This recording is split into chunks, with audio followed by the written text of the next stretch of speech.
Hey, what's ready? Welcome back to News Dose, and there's been a lot of discussion over price these past few days, and part of that has been about Valve's console PC hybrid, the upcoming Steam machine. Now, on paper, there's a lot to like. Steam has a massive library of games, Valve is a reputable company, and it's going to be an amazing machine for emulation. However, even with all of that, there is an asterisk, just because even though all of that sounds great, well, a lot of that also depends on the price.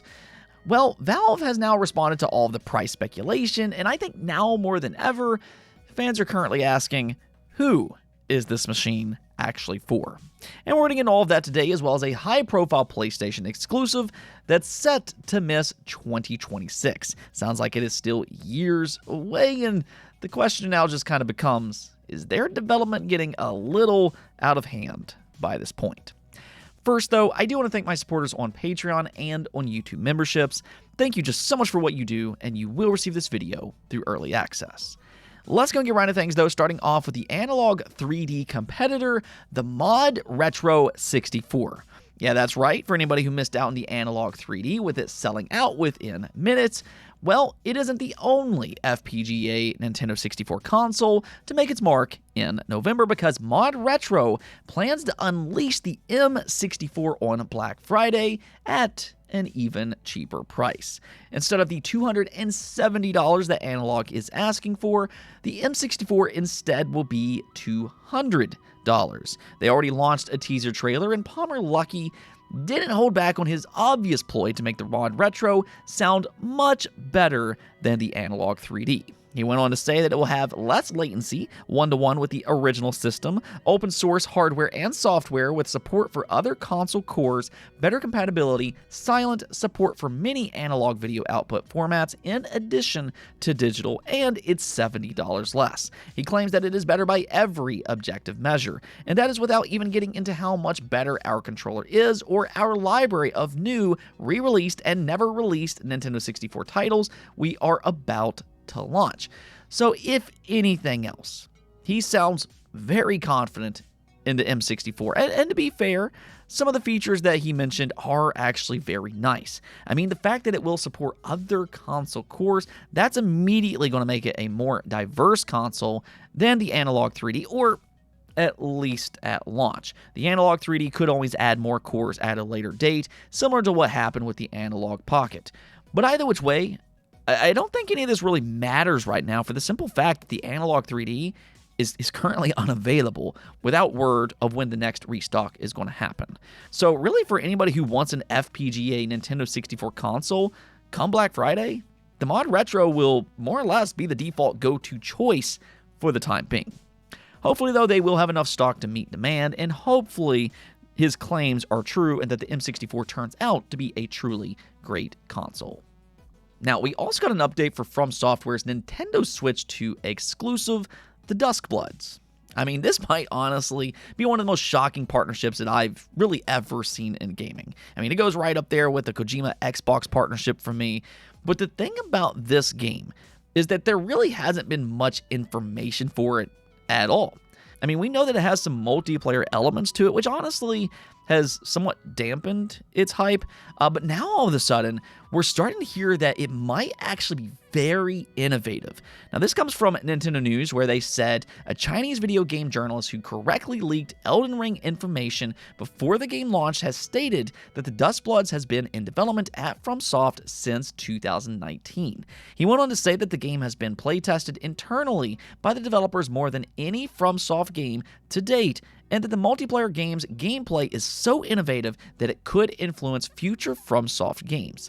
Then the quote they used reads, "From what I know, the Duskbloods was greenlit even earlier than the marketing period for Sekiro's release. It is the From Software title that has spent the longest time purely on gameplay prototyping and validation among all of their games so far. Although it's PvE and PvP, it reportedly contains many innovative elements that the team themselves are very proud of." So there's really two different things that stands out about this statement.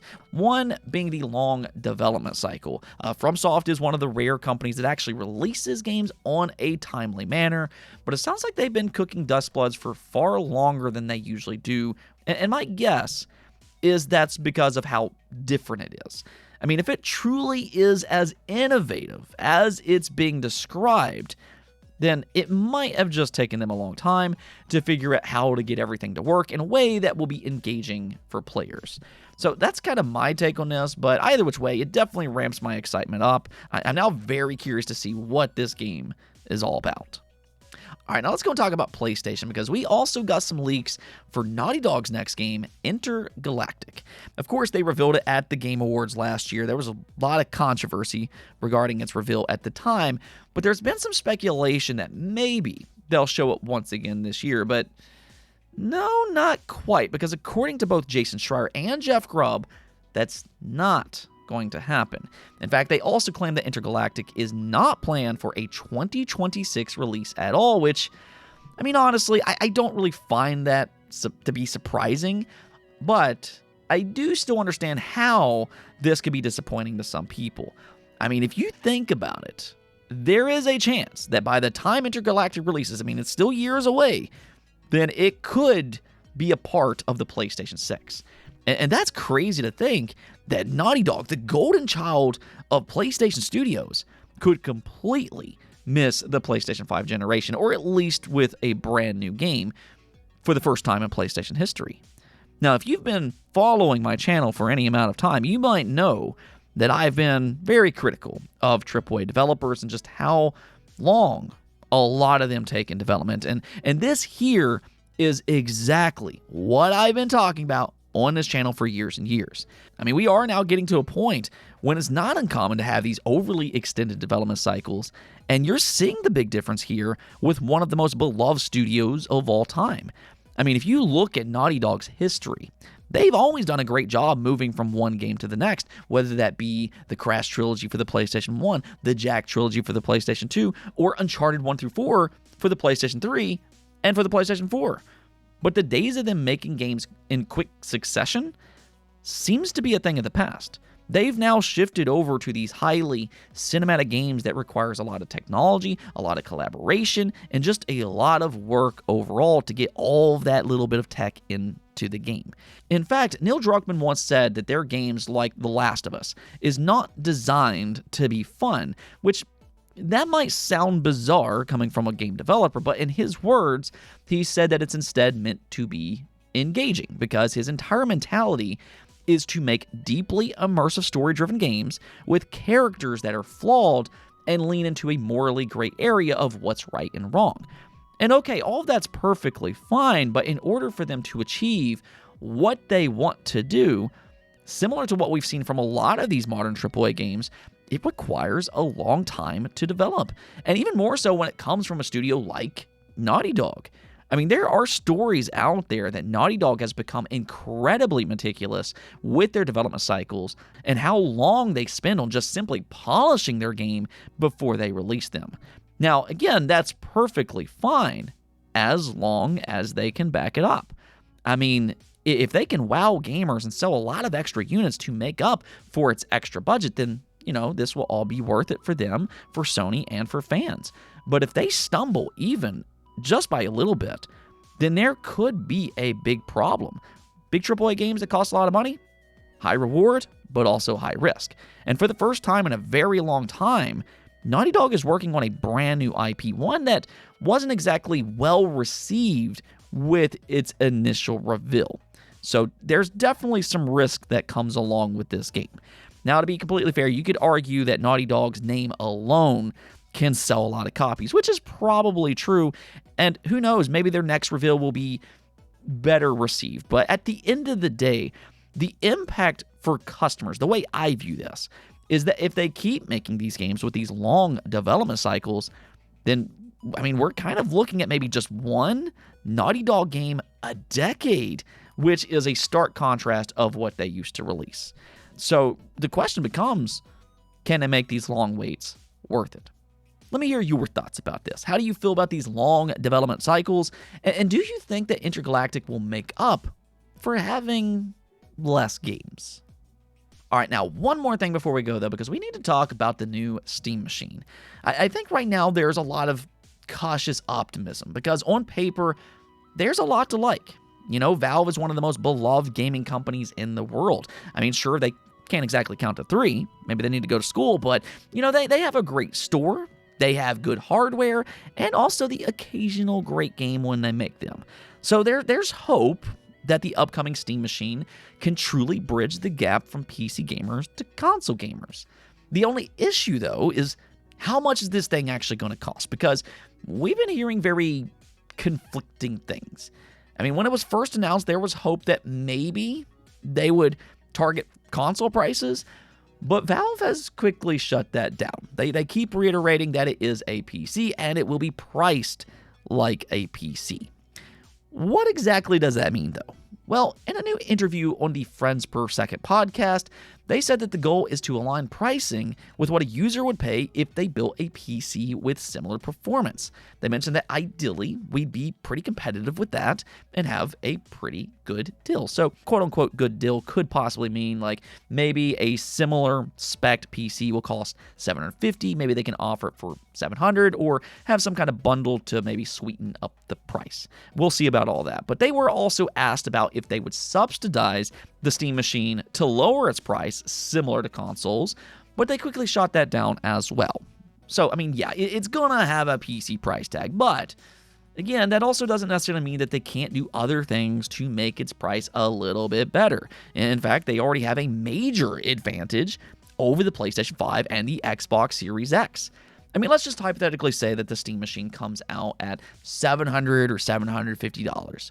Well, the Xbox Series X is it $600 or is it $650? I mean, it's kind of hard to keep up with its price anymore, but it's right in that range. But Valve's advantage is that Steam doesn't require an online subscription to play multiplayer games. So that already brings down the price quite significantly if you plan to play multiplayer games on it for years to come. Now, Steam also has some of the best discounts on their store year in and year out, so you can find games fairly cheap on a regular basis. Now, they could also bundle it with their new controller and maybe a free game, like let's just go ahead and hypothetically say Half-Life 3. I mean, there's been a lot of rumors regarding that game, and if they were to do something like that, I mean, then suddenly the price would look a lot better. But my entire point is that there are other factors to pay attention to rather than just the upfront cost. I think the free multiplayer alone is going to make that price a lot better. For me right now, I think one of the bigger questions is in regards to its target audience, because the way it's being positioned, it's more in line with something like the Xbox Series X and the PlayStation 5 than it is to, let's say, ultra-powerful PCs. And that's why the price is being just so scrutinized right now. It's kind of targeting that mid-range market, which can become crowded when you start to think about consoles. But at the same time, they actually put out some data here recently that revealed that this new machine will be more powerful than 70% of their user base on Steam as of this moment. So even though it's not an ultra-premium option, it will still be an upgrade for millions upon millions of Steam users, and it also appeals to console gamers as well that might be interested in PC gaming, but also doesn't want to break the bank or build their own PC rig. So I think this device could still be very popular for what it is, despite some of the awkwardness in how it's positioned price-wise. I mean, ultimately, we'll see, and hopefully soon. It sounds like they're still kind of waiting around because things like the DRAM issue and just how its prices are skyrocketing. So I think right now, Valve isn't even completely sure of what the price is going to be, but hopefully they'll figure that out sooner rather than later. Anyways, though, that's going to be it for this episode, but until next time, make sure to subscribe, ring that bell, and peace out.